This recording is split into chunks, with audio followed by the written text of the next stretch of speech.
चूँकि आपसे सर वहाँ पे बात नहीं हो पाती इसलिए पूछ रहा सर, कुछ शिक्षकों की ऐसे मूल बुनियादी जो हैं समस्याएं शायद आप तक भी पहुँची होंगी या आप तक नहीं पहुँची होगी सर। जो नए नियुक्त शिक्षक हैं, जो व्याख्याताओं की सर तकरीबन 7,000 के आसपास की बहाली हो चुकी है, उनके सर वेतन को लेकर काफ़ी ज़्यादा परेशानी आ रही है। जो आप लोगों ने तय किया है सर 3 साल का प्रोबेशन पीरियड, पहले बार में 70% मिलेगा, उसके बाद तो होता ये है सर, जो आप लोगों ने डिसाइड किया था सर सब वक्त की पहले साल में वेतन का जो मूल रहेगा वो 70% मिलेगा, उसके बाद 80 और उसके 90। लेकिन जो अब जो कई सारे स्कूलों से ये शिकायतें आ रही है या व्याख्याता हम तक अपनी परेशानी बता रहे हैं, उनमें ये कहना है कि उनके भत्तों में भी कटौती की जाती है, जबकि जो आदेश निकला था सर उसमें यह स्पष्ट था कि वेतन और भत्ते जो है वो अन्य सरकारी कर्मचारी की तरह ही दे होंगे, मूल वेतन में जो है वो 70%, 80% और 90% की कटौती होगी।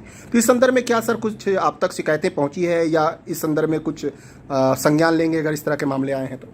नहीं, देखिए, ऐसी कोई विषय तो हमारे पास नहीं आया। अगर कोई क्षेत्र विशेष में कोई ऐसी दिक्कत है तो उस पर निश्चित तौर पे हम लोग जानकारी लेंगे। और ये केवल शिक्षा विभाग का विषय नहीं है, ये एक नीतिगत निर्णय में जब कोविड तत्समय था तो वित्त विभाग की ओर से ये सभी मतलब जीएडी के माध्यम से भले आदेश जारी हुआ, लेकिन मूलतः वित्त विभाग का ये निर्देश है कि सभी जो नई नियुक्तियां हैं उनमें मितव्ययता और वित्तीय खर्च को सीमित रखने की दृष्टि से ये आदेश जारी हुआ है। इसको हम लीगली एग्जामिन कर लेंगे अगर कोई इस प्रकार का विषय है। सर पेंशन प्रकरण को लेकर सर, चूंकि संवेदनशील, आपने खुद भी कई सारे प्रकरणों को देखा है, पेंशन का प्रकरण सर बहुत संवेदनशील होता है, लेकिन शिक्षा विभाग में सबसे ज़्यादा शिकायतें आती है कि जो 6 महीने पहले से जो तैयारी होनी चाहिए या अंतरिम राहत मिलनी चाहिए वो चीज़ें नहीं मिल पाती है। पेंशन प्रकरण का लंबे समय तक लंबित हो जाता है। कुछ जगहों पर तो ये शिकायतें आती है कि बाकायदा ठेका प्रकरण चल रहा है, 50,000 70,000 रुपया दीजिए तो मैं निकलवा दूँ। क्या सर पेंशन प्रकरण को लेकर कुछ सर संज्ञान लेंगे जो भटक रहे हैं रिटायरमेंट के बाद 30 साल 35 साल सेवा के बाद भी? देखिए, इसमें तो माननीय उच्च न्यायालय के निर्देश पर एक उच्च स्तरीय समिति भी बनी हुई है जो सचिव वित्त जिसके अध्यक्ष हैं, और हमारे यहाँ से नोडल अधिकारी भी उसमें नियुक्त हैं। पेंशन प्रकरणों में किसी भी विभाग को दिशा निर्देश देने के उस समिति को अधिकार है, क्योंकि वो माननीय उच्च न्यायालय के निर्देश पर वो समिति गठित है। जो मुख्यतः 2-3 कारण है जिनकी वजह से पेंशन प्रकरण जिसको कहना है कि लंबित रहते हैं, वो एक तो संबंधित के सेवा अभिलेखों का संधारण ना होना, उसमें जो स्थानीय स्तर पे सेवा पुस्तिका है या जीपीएफ का अकाउंट बुक है, उसमें कितनी राशि संबंधित ने आहरित की है या नहीं की और कितने की कटौती हो गई नहीं हुई, ये रिकॉर्ड जब तक नहीं मिलेगा तो उसका फाइनल निराकरण नहीं हो पाता। दूसरा है जो अनुशासनात्मक कार्रवाई के प्रकरण है। यदि किसी कर्मचारी के विरुद्ध कोई विभागीय जांच प्रकरण चल रहा है तो उसका ग्रेच्युटी पेमेंट नहीं हो पाता है।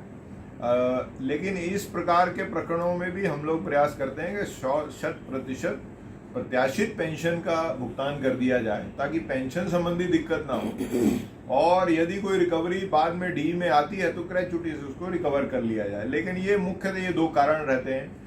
लगभग 2 लाख शिक्षक शिक्षा विभाग में कार्यरत हैं, मानव संसाधन की संख्या बहुत ज़्यादा है, तो संभवतः इस कारण से ये कुछ जगह ऐसी स्थिति आती है।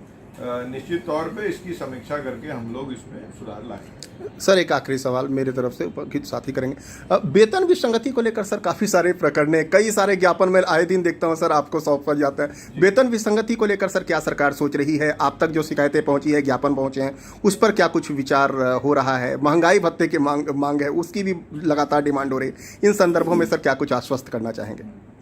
देखिए, वेतन विसंगति में मैं शिक्षा विभाग की जानकारी आपको दे सकता हूं। उसके बारे में जो शिक्षक सहायक शिक्षक एलबी जो संघ है, उन्होंने बीच में एक विषय रखा था, तो उसके बारे में परीक्षण के लिए और शासन को अनुशंसा के लिए एक समिति का गठन किया गया, जिसकी बैठक भी एलबी संघ के पदाधिकारियों के साथ हो चुकी है। अब वो समिति अपना प्रतिवेदन जो है शासन को सौंपेगी और शासन को उसके बाद में निर्णय लेना है, क्योंकि उसमें वित्तीय कुछ विषय भी हैं जी।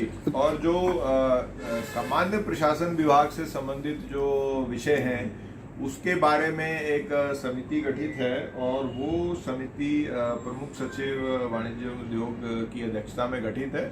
उसकी एक बैठक हुई है जिसमें शासकीय अधिकारी कर्मचारी संघ ने 14 बिंदु अपना एक वो दिया है, लेकिन उसमें और एक कुछ, क्योंकि उसमें बहुत सारे अलग अलग प्रकार के मैटर हैं, अलग अलग विभागों के संघ उसमें अपनी बात रिप्रेजेंट करना चाहते हैं, तो उसकी आगामी बैठकें अभी होंगी, जिसमें अन्य जो संघ है या अन्य विभागों के जो कर्मचारियों के संघ है वो अपनी बात अभी रखेंगे, वो अभी प्रक्रिया नहीं है। सर ये